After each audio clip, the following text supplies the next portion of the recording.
Good morning. Today we're going to remove our cap off of our 1/2 inch hot and cold supply line to install a vanity, and I would like to sweat in a new cutoff valve. So today you're going to learn how to do this yourself. So here's some of the tools you're going to need. An old bucket to catch whatever water comes out when you open that line up. A pair of pliers, because this cap has already been sweated on. We'll heat it up, we'll clamp it, and we'll walk it off of there so we save the extension on our 1/2 inch supply line so we don't have to cut the line. Next, a couple of rags. Okay, there's a blue one and a white one. Just a few extra rags. Some people call these collars, they're called escutcheons, and basically they slide on the supply line and cover up whatever is back behind it on the left and the right behind the toilet. So we have some of those ready to go. When it comes time to do our actual soldering, we have some sandpaper. It comes on a large roll, but you don't have to buy this much. And this is 120 grit, and we're going to clean up our supply line after we've taken the cap off. This is Flux, okay, and we're going to use a little bit of that with a brush, and we'll brush it on. Then we'll turn on our torch again, and we're going to use soldering wire, which this is designed for plumbing. They have different amounts of silver in there to help it seal up correctly. There's some that's used for indoor, outdoor plumbing, like what we're doing today.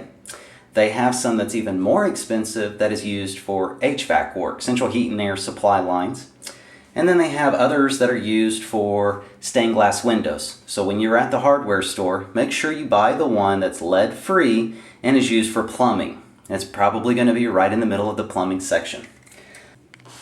Alright, here's the torch that I'm going to be using today. It's got a real simple tip and it screws on.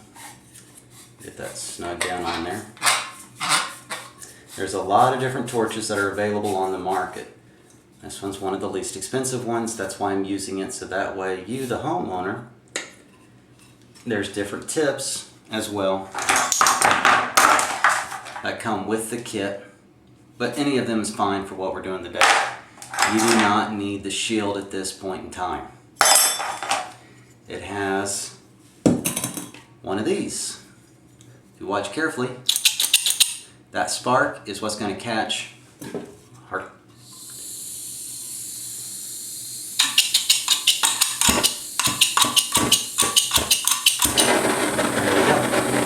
That's a fire. I'm going to tune that down a little bit.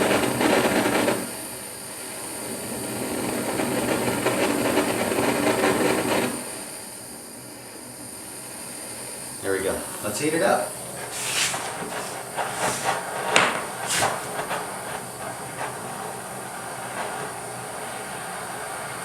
This is really hot, so don't be stupid and touch it. Use a pair of pliers. When you see the solder start to drip, that's when you can take and grab hold of it with your clips, not your fingers. You're going to walk it off. Alright, turn my gas, turn that off. We're loose right now. I don't want to pull this off and get sprayed with the water, because all the water in the line is now boiling hot. It'll scald you. So, carefully. Yeah, I'm trying to be super careful here because there's nothing worse than getting a burn over something stupid. Because it's a lot easier to take your time on this than go to the hospital for a burn. Alright, it's going to come off of here in just a second. Just going to walk it off. There we go. It's a little scary because you don't know how much water is behind there. Okay, I got a 3/8 inch tank sweat valve that we're going to sweat on today. This has got a little bolt on here, compression fitting on the top. We don't need that right now. We do, however, need to unscrew this I like the twist down. They have some that are a half turn, open or closed. I prefer the ones that open all the way up. Now, you can completely take this apart. There's a little rubber gasket inside. I'm not worried about it, but you as the homeowner might want to do that. I'm just going to do a little dry fit here. That looks good. It's going to dry fit just fine. I got 2 of these to do. The reason why I'm opening them up is to let that heat escape. Because when you look down inside of there, you can see that it's closed. Focus. There you go. It's closed. Now I'm going to open it all the way up as far as I can. And now you look down in there. It's open. Okay. Dry fit that. Okay, good. Now, off you go. Why would I dry fit them? Well, I dry fit them because if there's a crimp in either one of these lines from where I cut it incorrectly or it got pinched or there was a buildup of debris, I don't want to be trying to fit something on there that won't go. You can't really force this stuff. You just have to take your time, and it takes as long as it takes. On this one. And a little bit of flux on this one. Don't want you to feel left out there, feller. A little more. More the merrier. Flux helps the solder when it gets hot to flow, which is what you want. It'll flow around and seal it up.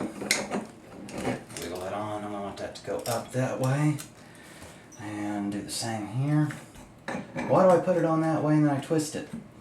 Well, I do that because it helps to make sure that flux is nice and covered on the inside as well. And that's probably the most aggravating part about these things, is getting it to fire on. Okay? Well, let's get to work.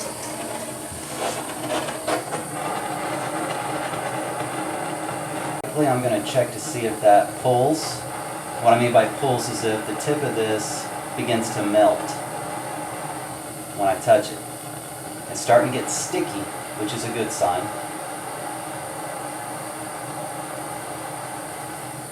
Yeah, just a couple more seconds, we're going to be able to rub it and run. There it goes. It's rubbing it on. There we are. I'm going to flip it around so the camera can get a better view of it. Okay.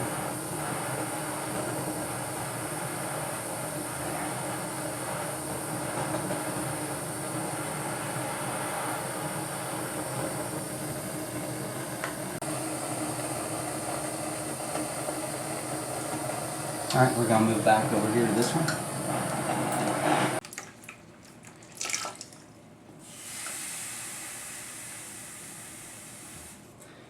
You don't have to put a wet cloth or cold cloth on here immediately after you're done. I do it because I'm working in the vicinity. If I brush up against one of these things, I'm going to be branded. Let that cool off. We'll close those off. We'll turn the water back onto the house. We're good to go.